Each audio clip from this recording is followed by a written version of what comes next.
April 16th, and here we are for another edition of 330 to Go Sports Talk Show with your host, myself, Matt McGaw, bringing you all of the local news, national, and all the above. Any type of sports that we think is relevant or that we're talking about, we're bringing it to you guys. All right. So right now, I'm going to jump over here to the comment section as always. Type in there, good morning, kind of give you guys an update of what we're going to talk about today so you're prepared. So if you want to chime in, if you want to go ahead and comment along, do so. NBA news, got a lot going on. Playoffs start tonight. WNBA news, last night was the draft. Going to talk a little bit about that. And then last week, we kind of touched on a little bit at the end with the Ken Griffey Jr. Video game talk. It got me thinking, what are some of your top sports games of all time? You personally, not the ones you think. What did you actually used to play? There was a little highlight, little tidbit right there. We just kind of showed you. I had thrown my 5 up, and these were some of the 5 that I've used to play all the time as a kid growing up. So we'll talk a little bit about that. So start Googling that. Start looking up right now, Sega hockey. All right, here we go. So once we get to that, I want to see some people rambling them off. All right. So over here on the banner is going to run it across the bottom as always. High school sports, a little baseball action going on last night. Wadsworth beats Highland 3-0. And then Perry edges out Alliance 3-0 as well. And Tallmadge continues to the blanking trend that we had there with Barberton with a 6-0 win over them. Waterloo 3-2 over Lowville. Garfield G-Men, not Garfield Akron, beats Newton Falls 2-1. Field, big winner, 12-1 over Coventry. Medina, 6-1 win over Strongsville. Ravenna beating Springfield 4-3. St. Vincent St. Mary, a 9-2 winner over Crestview. Ellet throws an eggshell, or what is that? Is that normally what people say? I can't remember what they used to say in baseball. This is how it's early. It's early on this Tuesday. But anyways, Ellet wins 14-0 over Bookdoles 0. And last for the boys, CVCA beating Fairless 13-3. So more than likely a 10-run limit there, because in high school sports, as you know, after 3 innings, I think it's like 15. After 5 innings, it's 10. You're up by that many, it's over. It's kind of like running clocks. All right. Running clocks. I saw a running clock this weekend in AAU world. I don't know if any of you guys had the opportunity. You heard me starting to rant last week about AAU. It's a real problem. God, is it a problem? I'm sorry if anybody's got kids. My kid plays AAU, and I'm telling you, it's a problem. It is so watered down. It's ridiculous. Here I go, already getting off topic and getting into my annoyance of AAU basketball. Softball actually went last night and watched the girls Warriors of Walsh take on the Lady Bulldogs of Green. It was a 2-0 victory for Walsh. Great game. It was really, really good pitching. It was impressive to see. It was a very close game. And shockingly, I think some of the people from Green kind of felt like could have gotten out of hand, but it wasn't. The Bulldogs played the Warriors very tough. So 2-0 win for the Walsh Warriors. Buckeye winning 14-0 over Valley Forge. Manchester a 7-6 winner over Tuslaw. Field beats Springfield 4-2. Dover beats Carrollton 6-0. Kent Roosevelt a 2-0 winner over Cuyahoga Falls. Cloverleaf 13-3 over Ravenna. Tallmadge 13-0 over Barberton.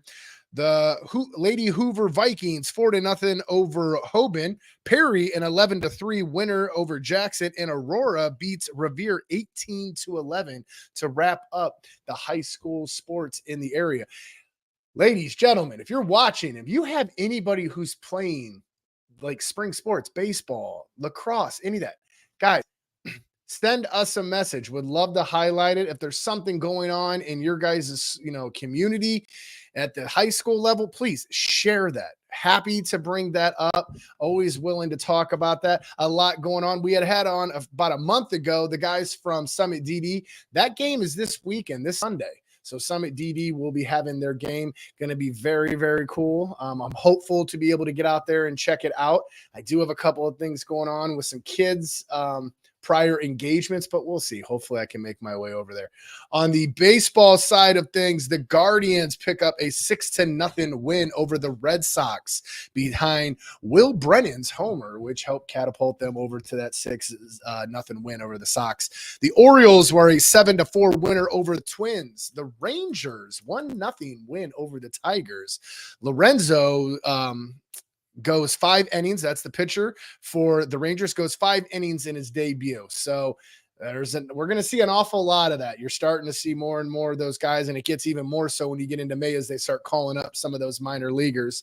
But there was Lorenz, and he goes 5 innings in his debut. Phillies beat the Rockies 2-1 in 10 innings. Goes a couple of extra innings to get the decision, but the Phillies pick up the win. Giants, a 4-3 winner over the worst team in baseball, the Marlins. So they rally in the 7th, the Giants do, to beat the NL worst Marlins. Angels, a 7-3 winner over the Rays. Mike Trout has a 2-run home run that basically catapults a 5-run inning for the Angels to beat up on the Rays. The Blue Jays beat the Yankees. Always excited to say that. And this is the first time the Yankees have lost back-to-back games all year long. So it's early in the season, but still, it's nice to see that trending that direction. Let's hopeful that happens like 100 more times, right? So the Mets beat the Pirates 6-3. Padres beat the Brewers 7-3 behind 6 runs in the 5th inning.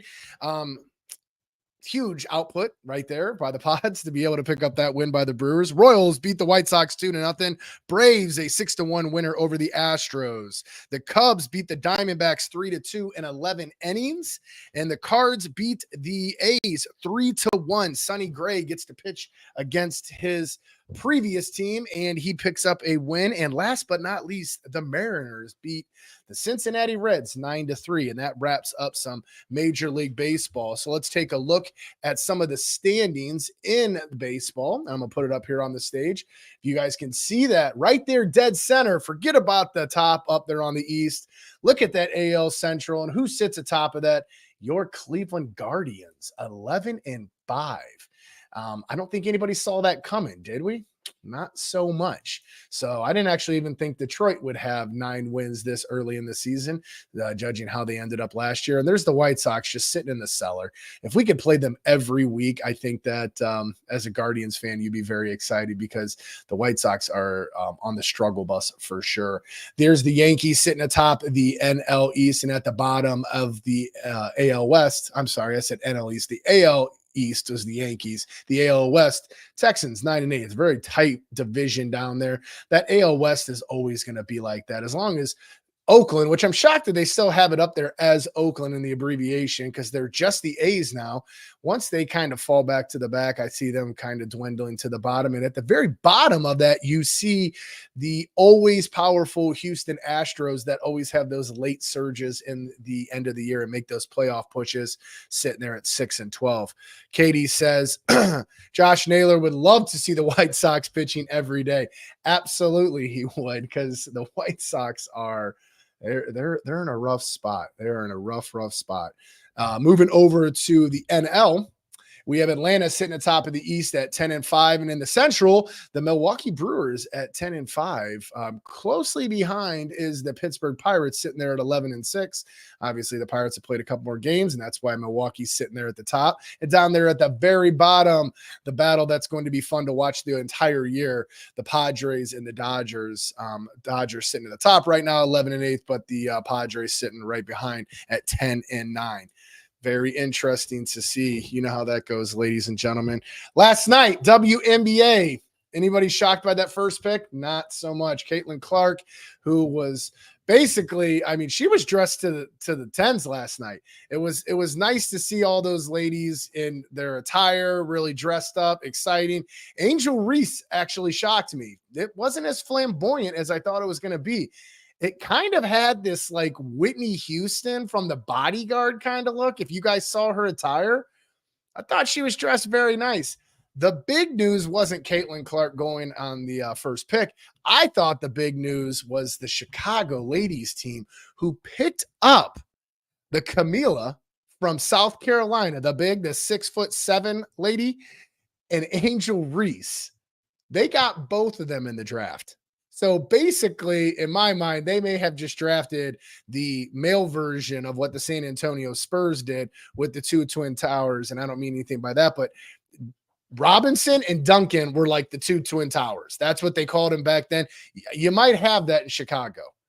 I don't see anybody out rebounding that squad going into this year. That's just me. They definitely are building a nice nucleus for the future, but it was exciting to see the attention at the WNBA level. It was a very cool draft. It's the first time they were selling tickets to it. So a lot of things happened with women's basketball, and we were just excited to be a part of it and be talking about it and discussing it throughout the year and enjoying the ride. Looking forward to seeing if they can continue to generate that energy past the collegiate level towards the WNBA. I do know that the Indiana Fever, I believe that is their name, they're already talking that the ticket sale prices are up, and they're already talking like they're going to have sellouts, which will be absolutely amazing, right? And that'd be great for women's basketball as it continues to push forward. Let me see here as I'm moving over. All right. So NBA action, as you had seen down there in the clicker, we got upcoming games tonight. The Lakers and the Pelicans take on each other at 7:30, and the Warriors and Kings are the late game at 10 o'clock. Wednesday, tomorrow, Heat and the 76ers are going to be the early game, and the Hawks and the Bulls. If anybody's really looked at this NBA playoff, the play-in, it's not difficult to understand after I read it 40 times. And I think I kind of have an understanding of it, but I had found this neat little image, and I'm going to pull it up. Let me see if I can get it up here right now. All right. So there's tonight. This is the play-in tournament. So basically, if you're a 7-8, you can lose this game and still get another game. If you are 9 or 10, you have to win to continue to go on. So when I look at this, the 8-9 at the very top is the Lakers, or I'm sorry, not 8-9. The 7 and 8 are the Lakers and the Pelicans. The 9 and 10 are the Warriors and the Kings. As for the Wednesday night, same thing. The Heat and the 76ers are the lower bracketed game, in the 7 and 8, and the 9 and 10 are the Hawks and the Bulls. So whoever wins between the Warriors and the Kings is going home. To me, that stinks. I wish the Pelicans were the 10. I don't want to see the Pelicans in the playoffs. They're going to get beat by the Lakers tonight, and then they're going to have to go and play. I think the winner of the Kings and the Warriors is going to be the Warriors. I would still like to see the Kings somehow get into it. Like, it's just not going to happen. So I think the Warriors win tonight and the Kings are bounced from the playoffs. And even if the Kings do win tonight and the Warriors get bounced, you're losing the better team. The worst of those four on that play-in is the Pelicans. I'm sorry. Not interesting. Not really that fun to watch. Just my opinion. I know they got Zion. Sorry. Not buying into it. So I was in my mind trying to figure out a way that they could have, had the Pelicans, I don't know how they could have did it, but that's how I see it breaking down tonight. Is I see the Lakers taking that first game and them moving on. And then obviously they'll get to move in because they get set into a spot. And then in that 9-10, you're going to see the Warriors taking on the Pelicans here in 2 days, and the Warriors are going to win. And the Warriors will be in the playoffs. Down at the bottom for tomorrow night, the Heat and the 76ers, same kind of thing right there. They got this right. One of those two teams is going to lose, obviously, and they're going to end up taking on who I think it's probably going to be the Bulls, but it doesn't matter. Hawks and Bulls, you guys are both gone. Okay. This whole play-in and adding these teams on here, it got me really thinking, are we saving franchises from disaster? Could you imagine if the Lakers didn't have plans? Like, the Lakers are tied for the most times being in the play-in. Like, they've been in the most out of the 3 years that it's been going. They're there every year. All 3 years they have been involved in the play-in tournament. Could you imagine if that just wasn't happening? People would be bad-mouthing the Lakers. They would say, LeBron's got to go. We have to get rid of him. Anthony Davis has got to go. It's time to blow it up, rebuild the team, blah, blah, blah, across the board. I think by having that play-in, you're saving this team from that type of turmoil. How much is that really happening? A team like the Hawks and the Bulls, it just reminds me of when the Cavs were lingering around there and we almost made the playoffs. Gosh, if we would have got in, they don't deserve to be there either. So, like, I kind of like the play-in idea because it gives some of these teams a late push. But I think the formula that we're starting to see by teams that are a little bit older, like the Warriors and the Lakers, is we just have to get in that play-in tournament and catch fire at the right time. So it gives them like this buffer, which really I would rather see them not take it so lackadaisical during the season and just make the playoffs. Just make the playoffs. Why should you get this benefit of this wild card? That's just my opinion, just my thought. I don't really know how it's going to shake out, but everyone loves my opinion, right? So moving down through it, and here is the rest of the playoff picture.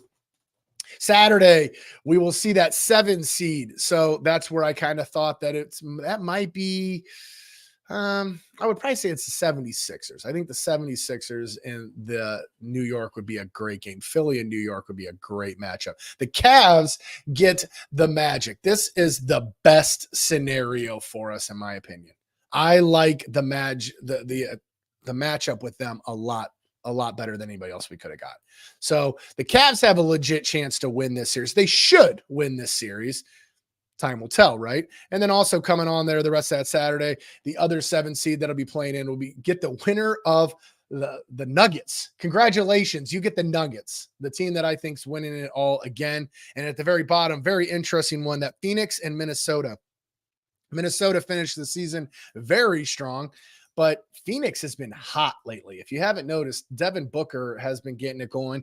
And then on Sunday, going to have a little bit of action, and we will see the play-in team coming in against the Boston Celtics. Does not matter who's getting that. That is just not going to work out for whomever gets to play Boston. That Pacers-Bucks could be kind of interesting. The Bucks have kind of been obviously we saw Giannis has went down. It hasn't been a part of the regular season for about a week and a half now with that injury. You never know. Tyrese Halliburton gets going. I think the Pacers could upset the Bucks, but ideally I think the Bucks are the favorite there. Same thing over with that OKC. That's going to end up possibly being the Warriors, like I had said, and the Warriors are going to beat them. That OKC team overachieved this year, in my opinion. They got a nice young nucleus there, but you're definitely missing some of that veteran leadership, and they're probably going to search for that to come this offseason. That Dallas Clippers, that's going to be another fun one to watch. Those bottom 2 on both sides, Suns, the Timberwolves, and the Mavericks and the Clippers, a lot of fun to watch. Hopefully we get to see Kyrie kind of turn into the old Kyrie of the playoffs, and maybe he makes a run with Dallas. That West is fun. It'd be nice to see somebody knock off the Nuggets. I just don't think it ends up happening. That's just me. So here's another little bit more of a breakdown too, as you can see how those 7 and 8s play in, and that's kind of how the breakdown is going to go. So that's a much bigger picture of that playoff picture and how they're going to end up meeting there ultimately for the Larry O'Brien? Isn't that the trophy? I believe it is. All right, guys, moving on. What else happened over the weekend? If you guys weren't paying attention, this man is a machine. Scotty Scheffler just makes golf look so simple. And somebody tell me if I was the only one that secretly was hoping that his wife would go into labor. And the reason I say that is, if you don't know, Scotty Scheffler came out and said his wife, they're expecting their first child, said that if his wife goes into labor, he is leaving the course no matter what. By the 11th hole on Sunday, it was over. If you'd watched the tournament all, I know that people are like, oh, there was only 2 back and they still had 6 holes to play. It was over. Okay. As soon as Max Homa started, he was in contention. He double bogeyed. We saw Morikawa, who was in the contention. He double bogeys twice. It just starts falling apart, and Scotty's just staying consistent. Just consistent Scotty, boring, right down the middle, puts it on, maybe makes a 30-footer, or he 2-putts it, and just makes golf look so simple. I really wanted to see all of a sudden, like, da-na-na, na-na-na, and then someone say, Scotty, your wife just went into labor. Okay, are you really going to pack your clubs up and walk off the course with this 2 to 3 stroke lead at one point? No, there was no way. I wanted to see if that would really happen. It didn't, and they're still expecting their firstborn. And obviously, I hope for a healthy delivery, healthy mom, healthy baby, all the above. I didn't want it like in a bad way. I just wanted to see if he really walk off the course. I don't know. I sat and thought to myself, if I was at the Masters and I'm about to win this green jacket, am I really walking off if my wife calls me? I'd like to say yes, but secretly, I think I'm saying no. Okay. And I think my wife probably would say, we go collect that purse of money that you're going to win, because that's a lot. That's a big check. It's a big check that old Scotty won. And it was the whole experience all the way through. I thought the Masters did a great job. My only complaint would be, where was Brooks Koepka? Did anybody see Brooks Koepka at all? Like, I know people want to sit and say that he shot bad and didn't shoot really well. And I think he threw up a 73, 74, 75. He was +9 on the day, but they didn't show him at all. He wasn't 9 over the first day, and he was not on the TV screen to be found at all. It just was an eyebrow raise to me to wonder, why didn't they show him? I don't know. Did anybody else happen to kind of look at that and go, how is he not? How is he not on the screen? They did not want to show him. They didn't treat him very nice, in my personal opinion. And guess who else they didn't treat very nice? Did anybody see this right here? Greg Norman's son comes out and says that his dad had to buy his own ticket to get into the Masters. Why does anybody even think that should be relevant, or why would you even care? Greg Norman is the man behind the Live tournament, and they did not roll out the red carpet. First of all, Greg, yeah, you're probably going to have to buy your ticket. You wouldn't have to if you didn't blow that lead that you had back in, what was that? God, I'm really going to date myself, like trying to guess this time. So live life. Life comes at you fast. Yes, it does. Thank you. 330. There it is. It does. But they weren't giving him any love. They said, nope, you need to buy your ticket just like anybody else, and you go ahead and get in there. But then what does Greg come out and say? He says that he was just met by an abundance of handshakes, smiles, and just pleasantries. So the patrons there loved seeing him. They could care less. The Masters themselves, who has a very, very tight stranglehold on what you are and are not allowed to do. I mean, there is no cell phone. I remember the first couple of times that I started going to Firestone as a young kid, you weren't allowed to take your cell phones then. They do allow that now, but at the Masters, no bueno. Not happening. Not happening. Not good. They're not letting you do it. They want to keep everything true. I showed you guys last week the menu, the food. I had a buddy of mine. He was down there. He brought back some pimento cheese sandwiches and the egg salad sandwiches. I had to take another friend's judgment or their rating on it. They said it was okay. Another guy that was with them said it was nothing to write home about. I secretly told my wife, I was like, can you make me some egg salad? I just wanted to feel like I was at the Masters. My wife actually made me egg salad, and I acted like I was at the Masters, and I set up my golf simulator, and I played around with Scotty Scheffler.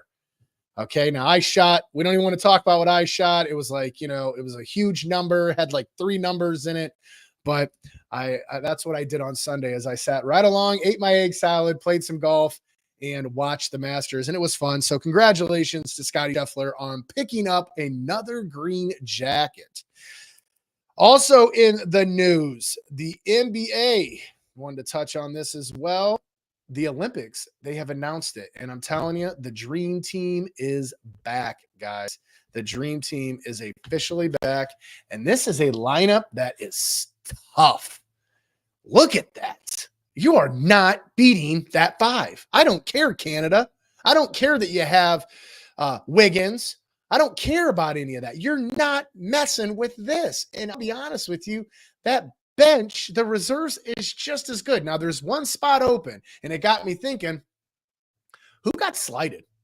Who could you think right now should have been on this in this lineup on this poster? Who's not there? And I know that everyone, Canada, dude. I'm telling you, Joe, check out Canada. Kyrie. I don't know about Kyrie. I'm not going to agree. Yes, Joe, Canada. Canada. You know that country to the north? They've got some players up there. Maybe I'll have to dig in that. I'm going to, once they release everybody's lineups for all of each team, I'll go through and we'll talk about some of the star power. But I'm serious, in the meantime, that Canada's got a nice little squad. America's hat. Yes, America's hat, Joe. Thank you for doing that. But there at the bottom, you see how Halliburton, Booker, Edwards, Holiday, that man is having himself quite a month, got paid a week ago. Bam. And then you have Davis. I think it's Jalen Brunson. That's my pick. If I had to pick one person that should be on this, it's Jalen Brunson. That guy has been solid, very, very solid for the Knicks. And I think that he could run the point guard position really, really well and be able to find those perimeter shooters that you see right there. So I think a lot is going to fall back on Holiday. We'll see how good of a point guard he really is if he's able to kind of run the show there. But as always, it's going to be tough to get the ball out of the man right in the middle, number 6 there, LeBron's hands. So looking forward to that. I do think this is a solid pickup for the U.S., and I'm feeling good about them just dominating the Olympics. I'm excited for the Olympics. Once we start getting past this NFL draft coming up, we're going to start talking some Olympics. I'm all about it. I'm ready for the swim. I'm ready for the track and field, all of it. Give me it all. Sign me up. Check me in. I'm ready to go. I'm all about it. Thank you. Yes, Brunson. Yes, Brunson. 330 even says it. Brunson.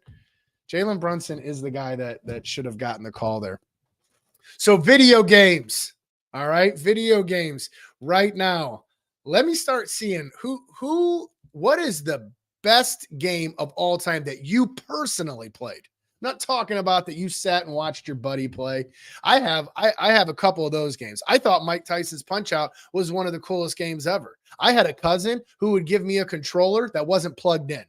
Okay. He actually had me believing that I was Mike Tyson. You know, as you would get to it, he's got that little scrawny guy. I had the controller and I'd lose. And all of a sudden when I was Tyson, I thought I was like the best. Okay. But I have a cousin who gave me a controller not plugged in. So I thought that was a great game, but it's not my top 5 because I never actually got to play it because my jerk cousin. Okay. So Katie with the Tiger Woods, 100%, Katie. We're getting warmed there. 330 says NBA Live 95 was definitely, and the weird part about that game was it was at an angle. Do you remember like how you could pick the angle of the court? It was better to get it at an angle, but you could drop threes. I mean, if you created your own guy, I mean, I think I had the career high. Like I scored 119 points. Okay. I was leading the NBA with like 89 points per game. All right. What's some other ones that are coming on? Joe says Bulls versus Suns. Wasn't it Bulls versus Lakers? And then it became Bulls versus Suns? I thought it was Bulls versus Lakers. And then you could do the Jordan versus Bird kind of thing on there. Super Tecmo Bowl is 100% on it. Katie also mentions Tiger Woods and 330. Every year it was the final. It was. I don't know. Was it? I don't think that was the name of it. I remember the logo on NBA Live being the championship teams, like their logos or the picture of it. But I just remember Bulls versus Lakers. I don't remember Bulls versus Suns. If someone has a picture of that, I would love to see that screenshot, because we don't want to make up stuff, we got to fact check everything. And you guys start talking all that nonsense, you're going to sound exactly like me. So here is mine. I put it together in this neat little collage. As you can see, big on football. NFL Blitz was it. I thought that game was absolutely, and yes, that is Cordell Stewart on the front cover, pretty much electrifying the NFL Blitz logo, but very cool game. It was very was right after the NBA Jam. So it was like cool to me that I'm like, this is like the football version of NBA Jam. I had mentioned it, Ken Griffey Jr. That's probably like my favorite game of all time.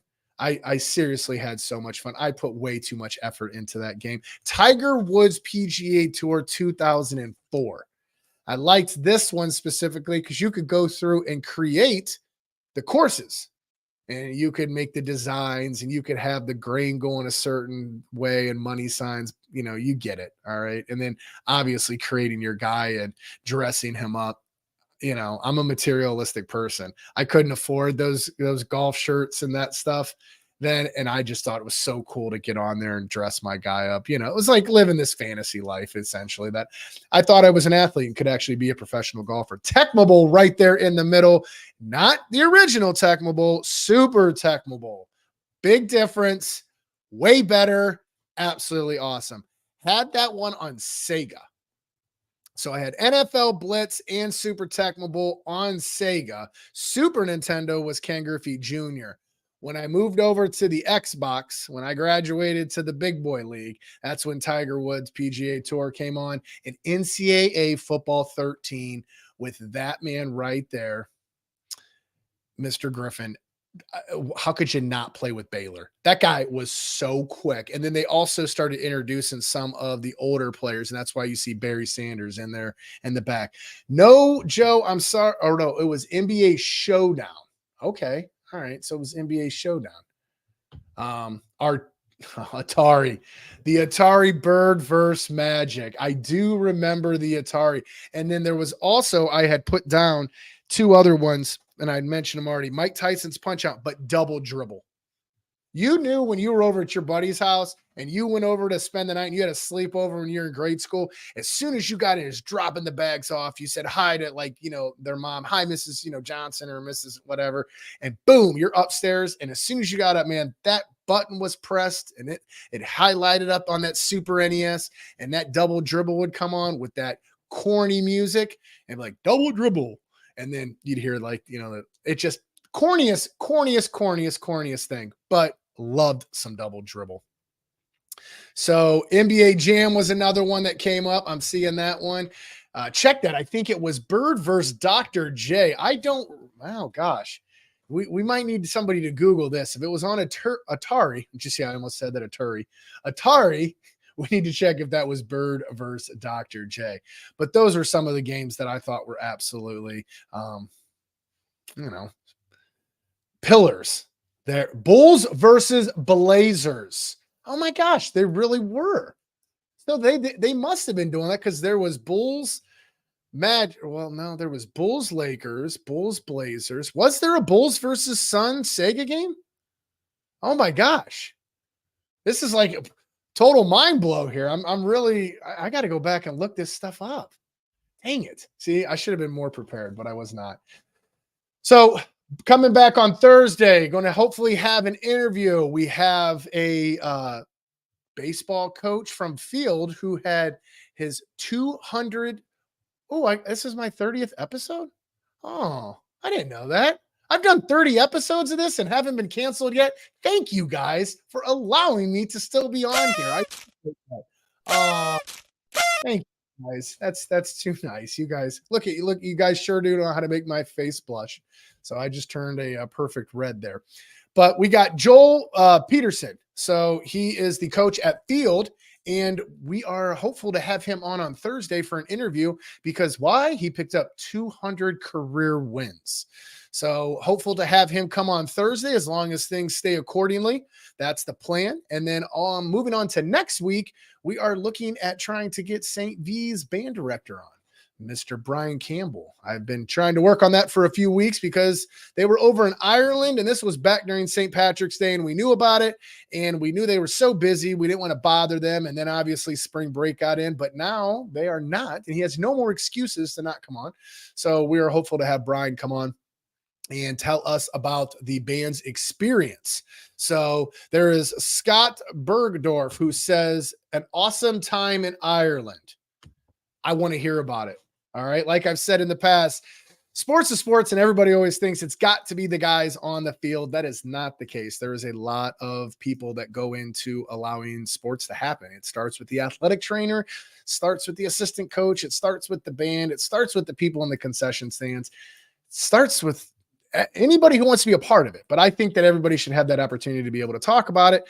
So I thought it was pretty cool to be able to have somebody come on and give us a perspective into the life of a band director. So looking forward to having Mr. Campbell, who was my music teacher back at St. V. He probably doesn't want to remember those moments because I was probably one of the few that he only ever kicked out of the band room, because apparently you are not supposed to throw quarters or pennies in the tuba. Okay. And I was a jerk and did that. So I apologize. So I'm just getting that out there because full transparency. Hopefully I've grown up at this point, but it's not acceptable. And I know that now. So I will not do it. But I always enjoyed Mr. Campbell. Was always a nice guy. So excited to have him on next week. Tomorrow morning, come back here. Jess will be back on for the morning show, and then Sam will be kicking it with you on Thursday at usually in the evening is when he talks some basketball hoop wire. But before you get to Sam on Thursday, you're going to have to stop back in and hang out with me on Thursday morning at 9 a.m. Last week, I showed you guys a video of a house. All right. That house was on the market all for how many days? Not days, guys, hours. It was only on for a few hours, and that house is already under contract. Why do I tell you that? Because you have to have an agent that can list your house at the right price to be able to take full advantage of it as a seller. So if you are thinking about selling right now, I suggest you give me a call, and I will be absolutely thrilled to hear from you, for one. And two, I'm going to help you walk through the process. What does that process look like? Telling you exactly what title paperwork will look like, what the closing will look like, how to get your house ready to prep it, to stage it so you can maximize your profits. If you're even thinking about what your home might be worth, I suggest you give me a call and let me make the process easier for you today. So as always, thanks for thinking of me, and give me a call. My information is always right up. Wait, hang on. Let me see if I got it up there in that corner. Or you can see it down here when it runs across the bottom with my number and my email, whichever is easiest for you. Give me a call anytime, and I would be happy to be able to walk you through the process. All right, hang on. Sorry about that. James Smith says, hi there. Don't know if anyone said it, but the Cuyahoga Black Tigers beat Kent Roosevelt in baseball 3-2. And actually, let me make sure. I did not get the men's. Okay. I did have the women's, and the women's was Kent Roosevelt beat Cuyahoga Falls 2-0. But James, absolutely. There's the shout out right there. Cuyahoga Falls beats Kent Roosevelt 3-2 yesterday. Thank you, James. Thank you for posting it up there. I'm absolutely happy to be able to announce that score. Feel free to message myself or 330 directly and give us any of your guys' sports takes, things that you want to talk about. This is your guys' show in a sense. This is your sports. This is your community. So if I don't know about it, I'm not going to talk about it. And if I do know about it, I most certainly will talk about it. So guys, give me the opportunity there. Oh, okay. Wait a minute. Whoever just dug this out and put NBA, what is that? Is that only released in Japan? Was that only released in Japan? That is an addition. I've never even seen that. That actually does exist. That looks like that was on one of the thinner consoles, like a Game Boy or a game like that. It does not look like a normal. I've never, ever seen that cover. That is definitely Scottie Pippen. There's the Bulls Lakers. I had that one. I had that, and God, was I horrible at that game. There's Bulls Blazers. All right, so it does exist. All right, I'm sorry. I was wrong. I did not know, and I've never, ever seen that Bulls Suns. And in fact, I don't think anybody has. That looks like a Big Lots rummage bin video game if I've ever seen one, especially with the hieroglyphics on the front. I couldn't even imagine that. So, all right, well, I'm wrong, shocker, and I'm okay with that. So the video game does exist. So if you guys didn't watch the beginning of the show, go back, take a listen. Always, if you guys didn't catch up on episodes last week, you can always go back and check those out. Just go to 330 to go. Scroll on down to videos and you can capture any of those videos and even see all the other additional content that we put out on our network. I am Matt McGall, and as always, thrilled to have been here, thrilled to have discussed sports with you, and I will be back again on Thursday morning at 9 a.m. Till then, 330, continue to be nice to each other in the comment section, and appreciate you as always with a like and a share. Take care, guys. Have a great rest of the day.